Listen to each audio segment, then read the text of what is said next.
Okay, you guys, the first thing you see when you step into my classroom is my name on my door.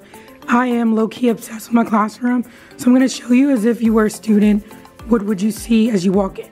So just kind of walking in, giving you a quick pan of my classroom. This is the general layout of my room, and then I'll take you piece by piece to show you what makes up this beautiful masterpiece. Let's talk procedures.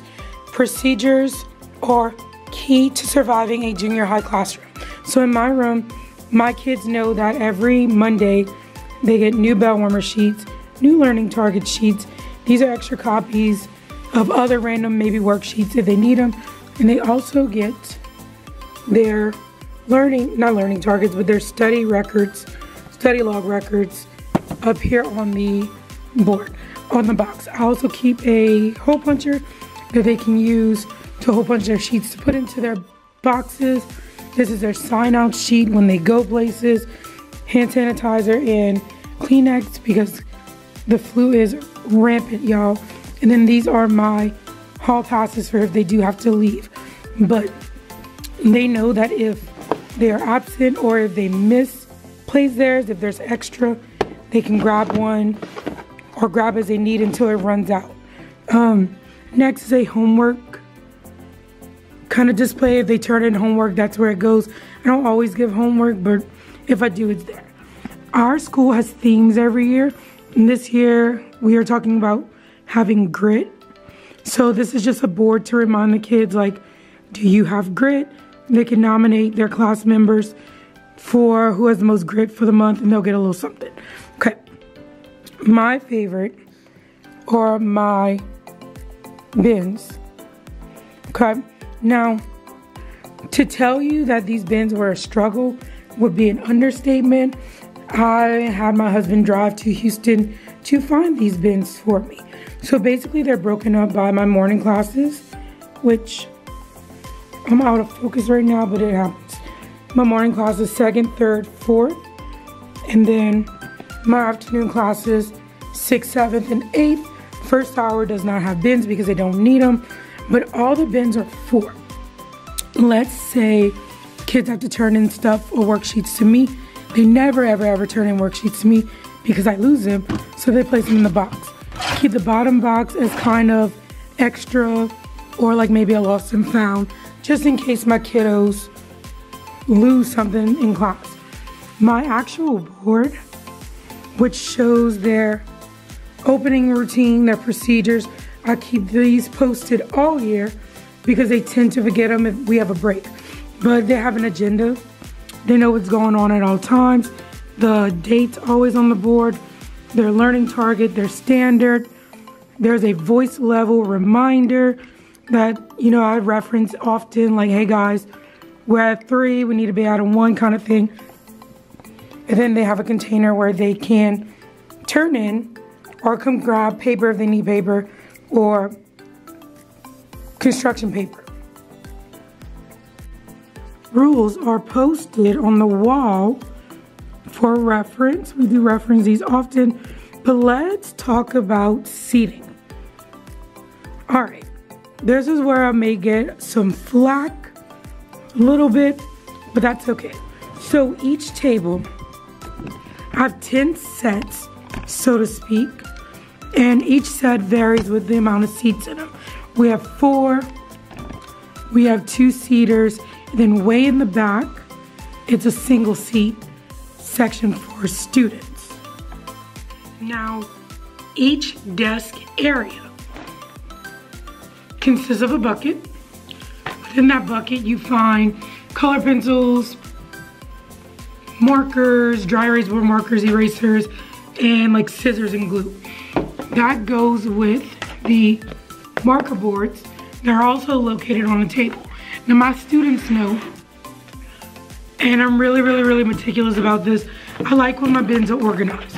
This one is not very organized, but each one has a number on them to show them what table they're at, I do like to keep my things as neat and as clean as possible. My kids know that this is essentially my house for the year. So like the rule is I don't go dirty your house, so try to keep mine clean. And for the most part, the kids are very respectful about my classroom, but it only makes the environment better. So show them that you respect your classroom.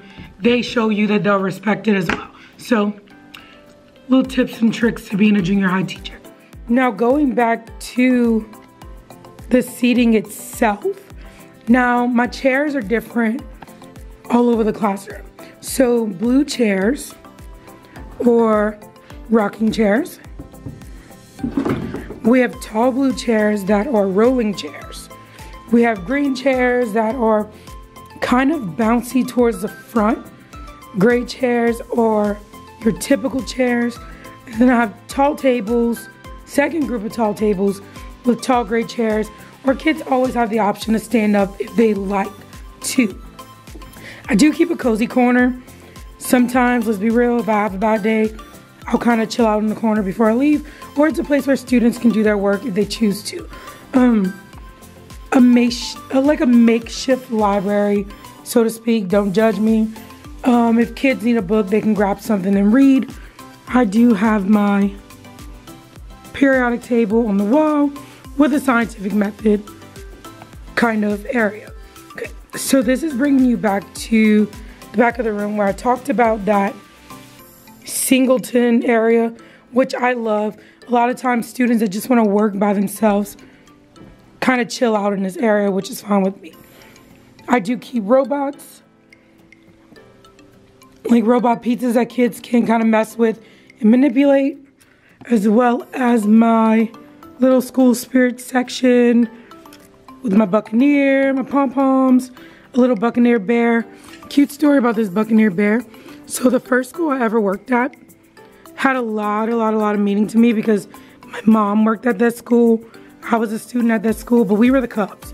And when I got this job, one of my former coworkers sent this to me and said, remember, once a Cub, always a Cub. And it made my heart happy. I miss that school every day, but they're near to my heart. You'll see a couple Cubbies kind of hidden around my room. That is a really random picture that was in the hallway of me and former student teacher Scott, who is now just teacher Scott, and I'm so proud of him. He's making it happen. My area, which every teacher needs an area, doesn't matter how trendy their classroom is. I have a fridge with some pictures on them. I keep like snacks and stuff in there. And then my little organizational area where I have academic things. I have my 504, 1508 plans. I keep binders with like check-in, check-out things for my students. And then just some stuff about me. So I have my diploma, like college diploma, bachelor's diploma, high school, master's degree, some things that, like some of my awards, you know, who's who when I was in college, teacher of the year at my old school, some pictures of me and my students and my family members, like former, past, and present students. And this, my graduation caps, which I love so much. High school, bachelor's degree, master's degree, because I am adamant to let my kids know that, you know, you don't have to go to a four-year college to be successful. And if that means you want to work when you graduate or go to a technical school or just go down a different path, as long as you are successful and you're doing great things for the world, like, good job, kudos to you. And then just some more stuff in my little gallery wall, which I love because most of these things are from students. So, like little gifts from students here and there.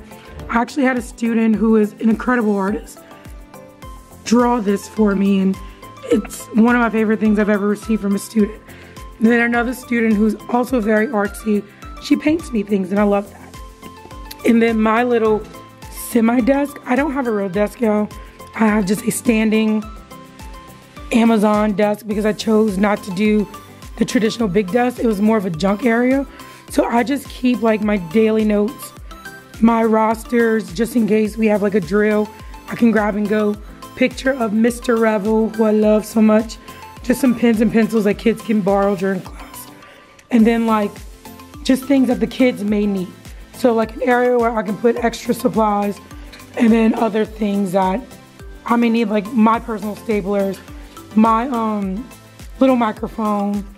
I have a sub tub down here just in case I'm not here. And then an information board where kids can go and read what's going on and look at things. And it's kind of like an organizational piece for me too as well, because I don't always know what's going on. And then last but not least, my board in the front, which serves as my kind of board for my projector, but it also shows my homeroom class, what we work on. My homeroom class is coding and robotics. And then it also has a daily timer sheet, or daily class schedule, my bad, on the side with the clock. My station for my computer and my projector. And how cool is this? This box was built by the 8th grade kind of shop class, which is really neat. So I keep my projector on there. My classroom's very student friendly. I want my kids to feel comfortable. I want them to love my classroom as much as I do. So I put things like the lights and the pillows and the TV that the kids use for coding and all that good stuff. So my goal is to make my kids feel like they're at home while in my classroom. And my last little favorite piece, okay, so all my years of teaching, I always had a while you were out board, but I never really utilized it as well as I should have. So what I did this year, I have Monday, Tuesday, Wednesday, Thursday, Friday folders. In each folder, you see the notes and the makeup work from the corresponding day. So if kids miss, they come in, they know what day they miss, with the exception of test days, they grab what they need and they work on it. Now, my calendar, I put a calendar up here because as a teacher, every time I had a student miss, and I teach 100+ kids, the first thing they asked was, what did we learn that day? What did you teach? What did I miss? And y'all, honestly, I don't always remember. So I'll put that up there with a copy of the lesson plans, just in case somebody needs to come in and read them. But more importantly, so my kids know what's going on at all day, all time, doesn't matter. So this is my little classroom. I love it. This is my favorite. So that was my classroom. I hope you guys enjoyed it. It is literally my favorite place in the whole wide world because I'm here 95% of the time. So any questions, let me know. Feel free if you want to see more like what we do weekly. Follow my teacher Instagram. I like to showcase my students a lot because they're really talented kids and they're great kids. So see y'all soon. Bye.